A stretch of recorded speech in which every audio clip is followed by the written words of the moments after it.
And breaking news just in, ZANU-PF has hit back at Malema's statement. The party says it is concerned about the xenophobic statement currently circulating attributed to EFF, particularly targeting Zimbabweans, Pakistanis and Nigerians, and that South Africa should demonstrate against them for taking their jobs. ZANU-PF says that should be more of Julius Malema's concern right now than Zimbabwe's democratically elected president. The party says until Zimbabweans themselves say they want Mugabe, Malema or anyone for that matter has no right to make those unfortunate statements. On the coward comment, ZANU-PF says the party members are not cowards, but a party that abides to the dictates of the constitution and the voices of the masses of Zimbabweans.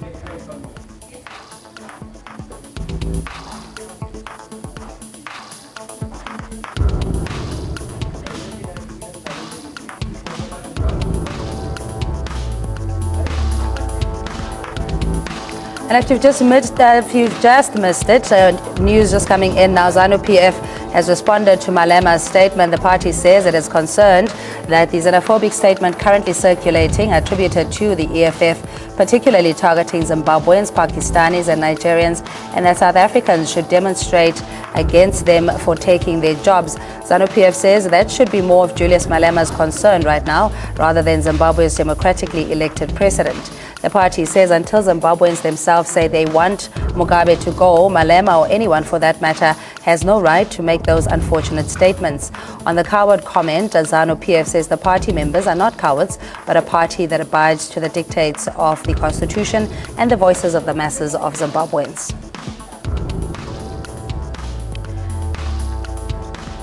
And joining us is Africa Tonight anchor Audrey Chimwanda. Thanks so much, Audrey, for your time. Just this spat now between ZANU-PF and EFF, and of course with the concerns that the xenophobic statement or allegations thereof could result in potential violence. Just your response.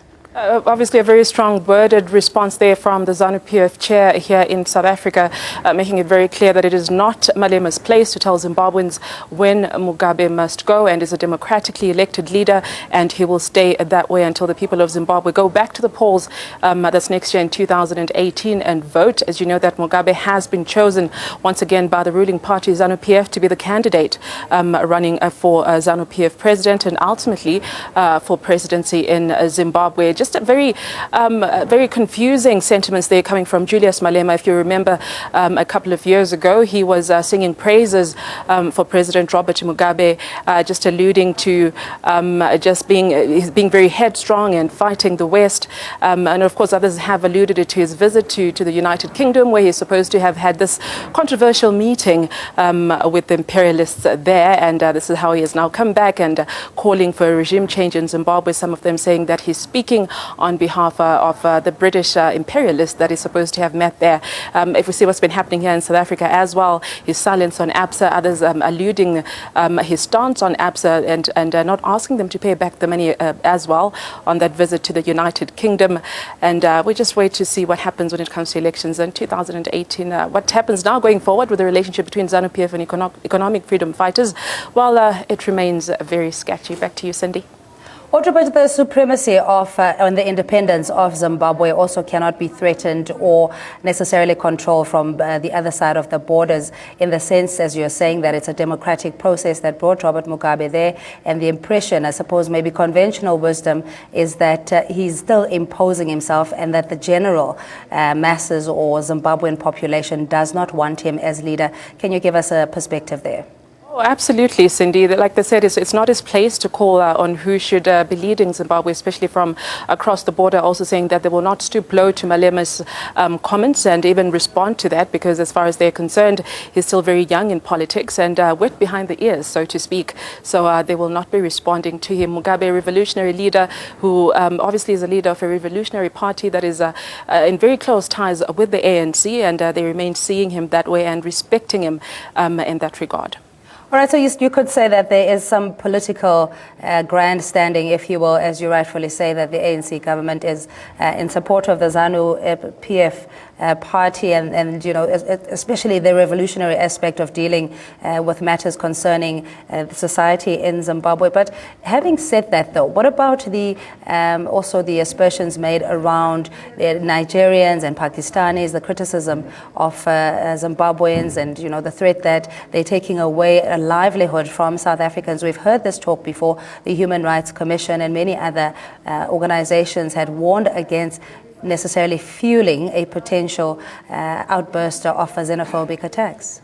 I don't know if you're aware of it, but there's a letter that has been circulating on social media that apparently came from the Society of South Africans in Gauteng, Johannesburg, to be specific, that says that they want to have a meeting with the Home Affairs Minister, Malusi Gigaba, again alluding to the fact that what they feel is Zimbabweans taking their jobs, Nigerians and other nationals from Africa who are coming into South Africa, trying to eke out a living. And this is, we've got a word, though, from the Zimbabwean Embassy and from the Home Affairs Minister himself saying that there is no such letter that came from him. So the response from ZANU-PF that alludes to the fact that this could spark xenophobic attacks is actually in response to this fake newsletter that has been circulating on social media. Okay, but having said that, the relations, though, especially as you mentioned, diplomatic ties and trade that we have and the closeness of proximity of Zimbabwe to South Africa is something that has to be guarded, not only from a political level, but how we interact as community members in the diaspora and also locally. I mean, if you were to give our viewers a sense of the stability when it comes to how foreign nationals, and it pains me to say foreign nationals when they're African, but you know what I mean, in how we cordially coexist in South Africa. Oh, yes, Cindy, absolutely. That would be the ideal situation that one would expect neighboring countries to interact, especially given the historic situation that we've found ourselves in with the apartheid era, how countries like Zimbabwe, even as far as Nigeria, took part in making sure that apartheid is eradicated in South Africa. And then we see this day and age where perhaps we have the new generation that doesn't quite understand how South Africa liberated itself from apartheid era and how we have all these countries who contributed to the success of that. But it's an ongoing process. People are being educated on how important it is for us to live in a global community, not just Zimbabwe and South Africa, but as a continent. All right, Audrey, you're going to leave it there. Thanks indeed. That's ANN7 anchor and anchor of Africa Tonight, Audrey Chimwanda, giving us her the update, rather, on analysis on the response from the ZANU-PF in response to Julius Malema's statement that the old man must go and that the party is made up of a bunch of cowards.